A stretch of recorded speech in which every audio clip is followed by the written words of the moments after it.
भगवान राम के परम भक्त हनुमान जी की स्तुति में लिखी गई 40 चौपाइयां यानी हनुमान चालीसा हिंदू धर्म को मानने वाले लोगों में सबसे ज्यादा प्रचलित है। काफी लोग इसका रोज पाठ भी करते हैं। माना जाता है कि हनुमान चालीसा का पाठ करने से भगवान हनुमान सारे संकटों को दूर कर देते हैं। ज्यादातर लोग यह जानते हैं कि हनुमान चालीसा की रचना गोस्वामी श्री तुलसीदास जी ने की थी, लेकिन क्या आप ये जानते हैं कि तुलसीदास जी ने हनुमान चालीसा की रचना किसी आश्रम या दरबार में नहीं बल्कि जेल में की थी। हिंदुलॉजी फैक्ट के आज के इस वीडियो में हम आपको यही हैरान कर देने वाली कहानी बताने जा रहे हैं, लेकिन वीडियो को शुरू करने से पहले चैनल को सब्सक्राइब जरूर कर लीजिएगा।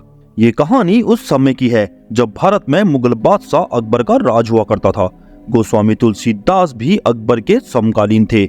इस समय अधिकतर हिंदू जनता गोस्वामी तुलसीदास को सबसे बड़ा राम भक्त मानती थी और उनका बहुत सम्मान करती थी। गोस्वामी तुलसीदास के कई चमत्कारी किस्सों के बारे में अकबर भी आए दिन सुना करता था। तुलसीदास ने राम भक्ति में कई प्रसिद्ध ग्रंथ भी लिखे थे। अकबर चाहता था कि भगवान राम की तरह तुलसीदास अकबर की तारीफ में भी कुछ ग्रंथ लिखे। इसलिए अकबर ने एक दिन गोस्वामी तुलसीदास को अपने दरबार में बुलाया। जब तुलसीदास अकबर के दरबार में आए तो अकबर ने तुलसीदास को आदेश दिया कि वह अकबर के ऊपर भी किसी ग्रंथ की रचना करे, लेकिन तुलसीदास ने तुरंत ऐसा करने से मना कर दिया। तुलसीदास ने अकबर से कहा कि मैं केवल राम का भक्त हूँ।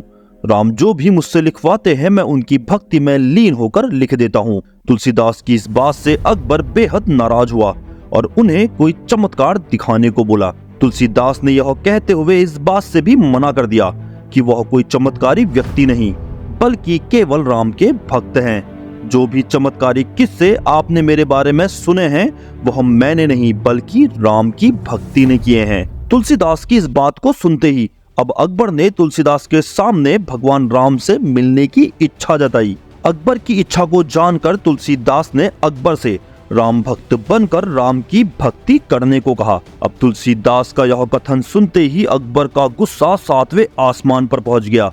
गुस्से में लाल अकबर ने तुलसीदास को पाखंडी बोलकर तुरंत जेल में डालने का आदेश दे डाला, परंतु तुलसीदास अकबर के इस आदेश से जरा भी विचलित नहीं हुए और शांत भाव के साथ राम नाम का जप करते हुए जेल में चले गए। तुलसीदास ने जेल में भी अपनी आस्था बनाए रखी। फतेहपुर सीकरी की मुगल जेल में बंद तुलसीदास ने हनुमान जी पर रोज एक चौपाई लिखना शुरू कर दिया। 40वें दिन जब हनुमान चालीसा की 40 चौपाई की रचना पूरी हुई तो तुलसीदास इसका पाठ करने लगे। हनुमान चालीसा का पाठ पूरा होते ही एक चमत्कार हुआ।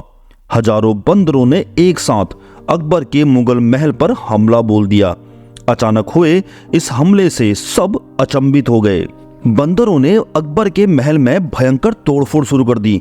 बंदरों के इस अचानक हुए हमले से मुगल सैनिकों में भी अफरा तफरी मच गई। जब अनेक कोशिशों के बाद भी बंदरों ने महल नहीं छोड़ा तो मुगल मंत्रियों द्वारा अकबर को समझाया गया कि वह तुरंत तुलसीदास को जेल से रिहा कर दे। अकबर को भी अब तुलसीदास की भक्ति की महिमा समझ में आ गई। अकबर ने उसी क्षण आदर सहित गोस्वामी तुलसीदास को जेल से रिहा कर दिया। कहा जाता है कि जेल में हनुमान चालीसा की रचना के बाद जब तुलसीदास ने इसका पाठ शुरू किया तो एक बूढ़ा वानर तुलसीदास के सामने जेल में आकर बैठ गया था और उसने हनुमान चालीसा का पूरा पाठ सुना था। माना जाता है कि ये वृद्ध वानर कोई और नहीं बल्कि स्वयं पवन पुत्र हनुमान थे। इसलिए कहा गया है कि तुलसीदास से सबसे पहले हनुमान चालीसा स्वयं भगवान हनुमान ने सुनी थी। दोस्तों, अगर आपको ये वीडियो पसंद आया तो वीडियो को लाइक और चैनल को सब्सक्राइब जरूर कर दीजिएगा और हाँ, कमेंट में जय श्री राम लिखना मत भूलिएगा।